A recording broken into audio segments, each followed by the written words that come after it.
بسم اللہ الرحمن الرحیم۔ ایشوائز کے تمام سامعین کو خلوص اور پیار بھرا سلام۔ میرا آج کا موضوع ہے قوم عاد کی آندھی۔ آج کے موضوع پر بات کرنے سے پہلے ہم اپنی ناظرین سے گزارش کرتے ہیں کہ اگر آپ ہماری چینل پر نئے ہیں تو سب سے پہلے ہمارا چینل سبسکرائب کریں اور بیل آئیکن کو پریس کرنا مت بھولیں تاکہ ہماری آنے والی نئی ویڈیو سب سے پہلے آپ کو ملتی رہے۔ قوم عاد مقام احقاف میں رہتی تھی جو امان و حضر موت کے درمیان ایک بڑا ریگستان ہے۔ ان کے مورث اعلیٰ کا نام عاد بن اوس بن ارم بن سام بن نوح ہے۔ پوری قوم کے لوگ ان کو مورث اعلیٰ عاد کے نام سے پکارنے لگے۔ یہ لوگ بت پرست اور بہت بدعمال و بد کردار تھے۔ اللہ تعالیٰ نے اپنے پیغمبر حضرت ہود علیہ السلام کو ان لوگوں کی ہدایت کے لیے بھیجا، مگر اس قوم نے اپنے تکبر اور سرکشی کی وجہ سے حضرت ہود علیہ السلام کو جھٹلا دیا اور اپنے کفر پر اڑے رہے۔ حضرت ہود علیہ السلام بار بار ان سرکشوں کو عذاب الہی سے ڈراتے رہے، مگر اس شریر قوم نے نہایت ہی بے باکی اور گستاخی کے ساتھ اپنے نبی سے یہ کہہ دیا، کیا تم ہمارے پاس اس لیے آئے ہو کہ ہم ایک خدا کو پوجیں اور جو ہمارے باپ دادا پوجتے تھے انہیں چھوڑ دیں تو لاؤ جس کا ہمیں وعدہ دے رہے ہو اگر سچے ہو۔ آخر عذاب الہی کی جھلکیاں شروع ہو گئیں۔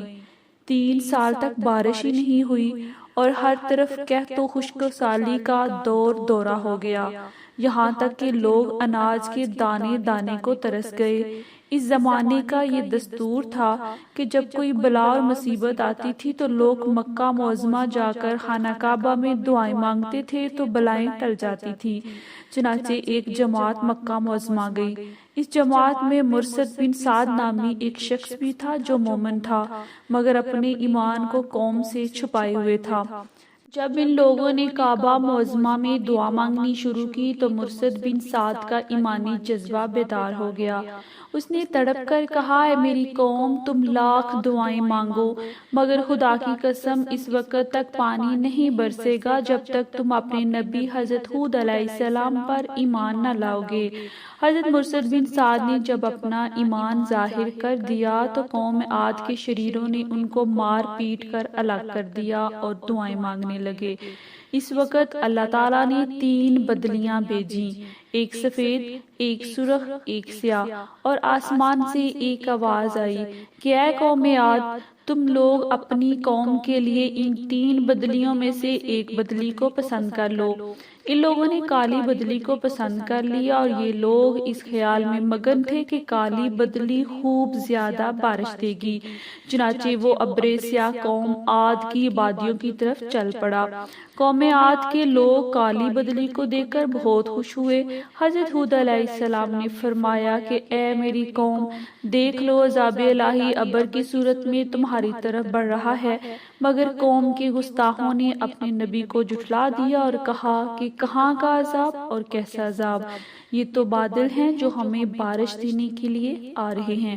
یہ بادل پچھم کی طرف سے آبادیوں کی طرف برابر بڑھتا رہا اور ایک دم ناگہاں اس میں سے ایک آندھی آئی جو اتنی شدید تھی کہ اونٹوں کو ماں ان کے سوار کے اڑا کر کہیں سے کہیں پھینک دیتی تھی، پھر اتنی زوردار ہو گئی کہ درختوں کو جڑوں سے اکھاڑ کر اڑا کر لے جانے لگی۔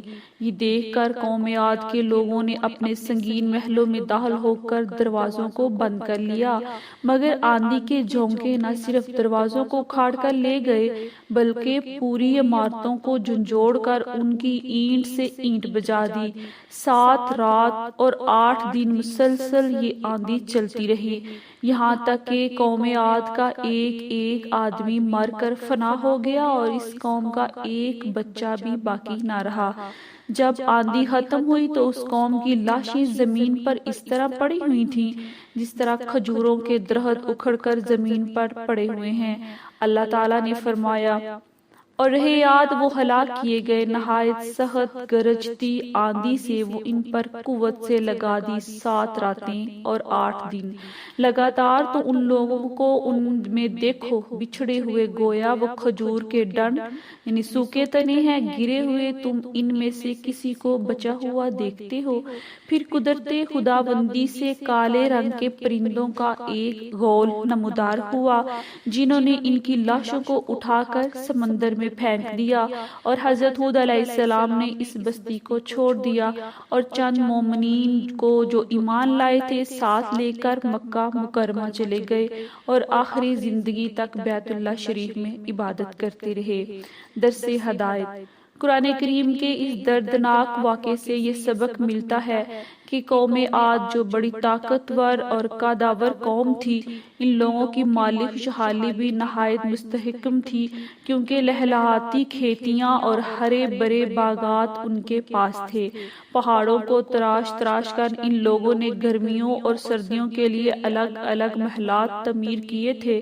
ان لوگوں کو اپنی کثرت اور طاقت پر بڑا اعتماد، اپنے تمول اور سامان عیش و عشرت پر بڑا ناز تھا، مگر کفر اور بدعمالیوں بدکاریوں کی نحوست نے ان لوگوں کو قہر الہی کے عذاب میں اس طرح گرفتار کر دیا کہ آندھی کے جھونکوں اور جھٹکوں نے ان کی پوری آبادی کو جھنجھوڑ کر چکنا چور کر دیا، اور اس قوم کے وجود کو صفائے ہستی سے اس طرح مٹا دیا کہ ان کی قبروں کا بھی کہیں نشان باقی نہ رہا۔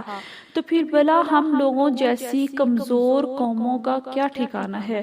کیا عذاب الہی کے جھٹکوں کی تاب لا سکے؟ اس لیے جن لوگوں کو اپنی اور اپنی نسلوں کی خیریت و بقا منظور ہے، انہیں لازم ہے کہ وہ اللہ رسول عزیز جلہ صلی اللہ علیہ وآلہ وسلم کی نافرمانیوں اور بدعمالیوں سے ہمیشہ بچتے رہیں، اپنی کوشش اور طاقت بھر اعمال صالحہ نیکیاں کرتے رہیں، ورنہ قرآن مجید کی آیتیں ہمیں جھنجھوڑ کر یہ سبق دے رہی ہیں کہ نیکی کی تاثیر آبادی اور بدی کی تاثیر بربادی ہے۔ قرآن مجید میں ہے کہ یعنی بہت سی بستیاں اپنی بدکاریوں اور بدعمالیوں کی وجہ سے ہلاک و برباد کر دی گئی۔ دوسری آیت میں یہ بھی ہے، اگر بستیوں والے ایمان لاتے اور ڈرتے تو ضرور ہم ان پر آسمان اور زمین سے برکتیں کھول دیتے، مگر انہوں نے تو جھٹلایا تو ہم نے انہیں ان کے کیے پر گرفتار کیا۔